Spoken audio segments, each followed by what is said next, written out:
আজি মৰাণৰ প্ৰজাপতি ভ্ৰমণৰ প্ৰাংগণত সপ্তম দ্বিবাৰ্ষিক সদৌ অসম গোৰ্খা ছাত্ৰ সন্থা মৰাণ আঞ্চলিক সমিতিৰ প্ৰতিনিধি সভা আজি ইয়াত অনুষ্ঠিত কৰা হৈছে।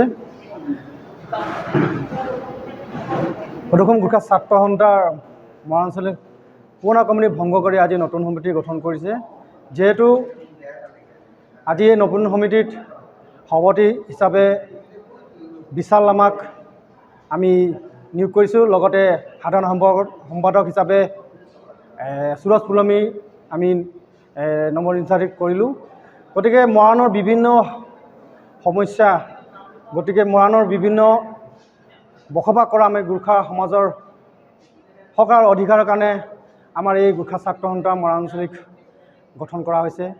লগতে মৰাণৰ বিভিন্ন জনগোষ্ঠী বসবাস কৰা এই মৰাণ অঞ্চলৰ বিভিন্ন সমস্যাৰ গোৰ্খা ছাত্ৰ সদায় মাত মাতি আহিব আৰু মাত মাতি যাব বুলি আমি আশা কৰিছোঁ।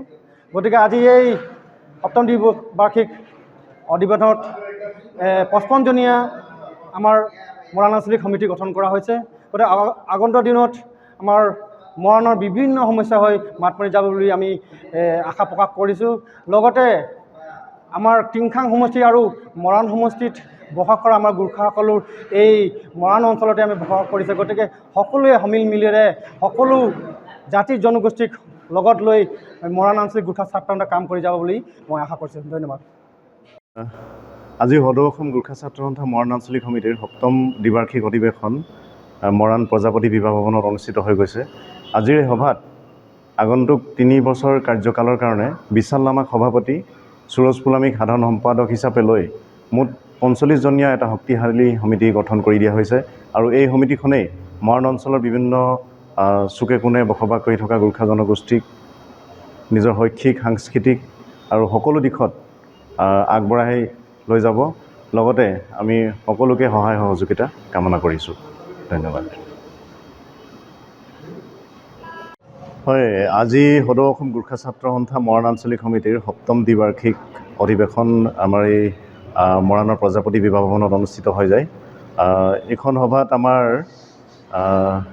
বিশাল লামাক সভাপতি আৰু সুৰজ ফুলামীক সাধাৰণ সম্পাদক হিচাপে লৈ টোটেল 45জনীয়া এটা শক্তিশালী সমিতি আগন্তুক 3 বছৰ কাৰ্যকালৰ কাৰণে নতুন সমিতি গঠন কৰি দিয়া হৈছে। আৰু অনাগত দিনত এই সমিতিখনেই মৰাণ অঞ্চলৰ বিভিন্ন গাঁও চুকে কোণে বসবাস কৰি থকা গোৰ্খা জনগোষ্ঠীৰ শৈক্ষিক, ৰাজনৈতিক বা সাংস্কৃতিক সকলো দিশত আগবঢ়াই লৈ যাব বুলি আশা ৰাখিছোঁ।